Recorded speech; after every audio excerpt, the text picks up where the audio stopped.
Grow your practice, grow your wealth, grow your impact. Find out how to spend less time in the dental chair and more time on the things you love. Welcome back to the Dental Wealth Podcast. This week, I actually am going to talk about something I was asked to elaborate on from a doctor. And it's a term that I've used a few times on stage recently, and I've talked about it in this podcast, and I've said that this term, epidemic of underperformance. So this doctor called me up and said, hey, what do you mean by epidemic of underperformance? I'd love for you to just spend some time on that. It kind of reminds me back to, I used to spend days one-on-one doing advisory meetings with dentists, and now I have a team of people that do that. But when I spend these one-on-one days, what would happen is people would come in with their financials, and they'd come in with their investments, and they'd come in with their spouse, and we would just talk through, what they're trying to get accomplished financially, right? And this isn't about retirement. It's about utilizing a business to create the life that somebody wants. And I remember when people would leave, and when they walked out the door, I used to think to myself, if they only knew. And I've told doctors that, by the way. I mean, I thought to myself, like, if they only knew what they were capable of, if they only knew what this practice could do, like, it would blow their minds. And if I could just get them to understand that they're significantly underperforming, and that's based on what they could do, right? Then they might be doing well, but I want to kind of, I want you to think about this. The average dental practice in the United States is doing about, let's call it somewhere between $800,000 to $1 million. And so people look at that and say $1 million dental practice, well, that's success. Okay, it's a problem with the average dental practice is they're average. Is that success? I mean, assuming that you had a dental practice that was 30 years old and you had 30 new hygiene patients coming per month that showed up every 6 months, and then you did that over 5 years, 10 years, 30 years, so you would literally, to keep it under a few $1 million, you would almost have to try, to not hit $1 million, at least in revenue, you would have to try to not allow that to happen. It is so easy to take a practice up to $1 million. And by the way, I'm not saying that to hurt anyone's feelings who is maybe underperforming significantly. It's just this idea of understanding that this practice has so much more potential than you could ever imagine. And so when we look at it, I mean, by the way, private equity firms have figured this out. I mean, if you don't believe me, look what private equity firms are doing. I mean, they come into this industry, and they certainly don't take 30 years to get a practice up to $1 million. I mean, they do it in months. In months. They're able to take a practice that they buy that's been underperforming, right? We would all agree with that. They buy these practices that are underperforming. They drop their systems in, boom, the revenues go up overnight. And so I would say, how do we attack that then? Okay, I get this, Eric. There's an underperformance, right, in the industry. We want to dominate. By the way, it's easy to do in dentistry because the average dental practice, as I said, was average. And so it's easy to dominate. The first thing we got to do, by the way, is we got to change our circle. And I've talked about this on this podcast, which is so many of you hang out in a circle of people doing $800,000, $900,000, and then you wonder, right? You're in the same boat as them, and you're wondering why you can't get out of the boat.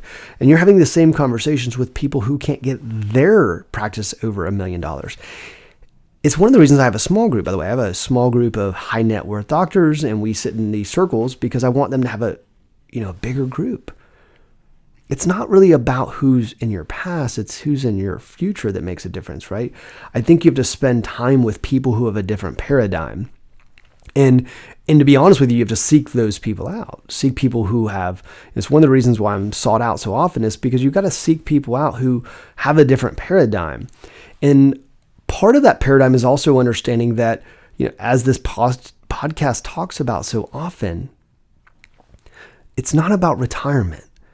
It's about creating a business that doesn't need you to be there. See, in retirement, as I've said before, in retirement, your goal is to not outlive your money. That's the entire goal of retirement. But if you have a scalable business, if you have a business that's growing every single year and and it's running well, and you're making 150, 250, 350 plus of income without actually having to work clinically, well, why would you ever sell that? And in that situation, your income's going up every year and your assets are going up every year. So in my strategy, right, your money outlives you, your money surpasses you. And in the retirement model, right, your hope is that you don't outlive your money, which is a completely different paradigm. So you have to make this paradigm shift, which is, I've always been told this practice is an income stream, and I've treated it like an income stream. It's one of the biggest problems. And because I've ripped all the extra capital out of it, because I've done that, there's been no reinvestment. And because I haven't reinvestment, which brings me to, if paradigm shift is one of the biggest reasons we have an epidemic of underperformance, well, I would say the other, one of the other reasons is because we don't invest back in the practice. Dentists as a whole do not invest in their practice. And I'm not talking about buying a cone beam occasionally. That's not what I'm talking about. I'm talking about marketing investment. I'm talking about team investment. I'm talking about looking at ways to significantly grow this practice. And I know there's not a lot of people doing that. One of the challenges that I tell people is that, outside of myself, I really don't know a lot of people who are, and I don't mean that, by the way, in an egotistical sense. I'm saying I don't know that there's a lot of people in the industry that show you how to that invest back in a dental practice and then get significant return. And that's got to be based on your financial goals. So we figure out what our financial goals are. We look at how this practice plays a role in this. And we look at how to invest in this practice to get where we want. See, if you got a practice doing $1 million and it's, let's just say the profitability is $300,000 and you're taking home as much of that as possible, then your struggle is trying to make payroll, right? Your struggle is cash flow because you're taking it all home, where a true entrepreneur uses so much of that money to reinvest in the asset. See, as you reinvest in the asset will grow. And as the dental practice grows, what will happen is you'll have the ability to move to the third problem, which is another reason why the dental practices don't grow, is this idea of management versus leadership. And when I say this, what I don't mean is the traditional, management just manages people, leadership inspired. That's not what I mean. What I actually mean is from a sense of what is the role of a manager versus a leader. And if you think about it like this, so management, people ask me, why is this tower leadership and not tower management, right? And I think I had somebody call it tower management one time. I said, please don't call me that. A management company manages processes. That's what a management company does. What a leadership company does and what leaders do, right, is leaders work on the vision, they work on the direction, they work on culture, they work on the overall organization and where it's going, which is completely different than a manager. But where I'm going with this is this. See, you can hire somebody to manage the process. As you scale, as your organization gets bigger, what happens is you'll have the capital to then hire people who can manage process. One of the reasons why I create leadership teams, right, in practices, and we spend time doing that, is so that you have other people managing the process.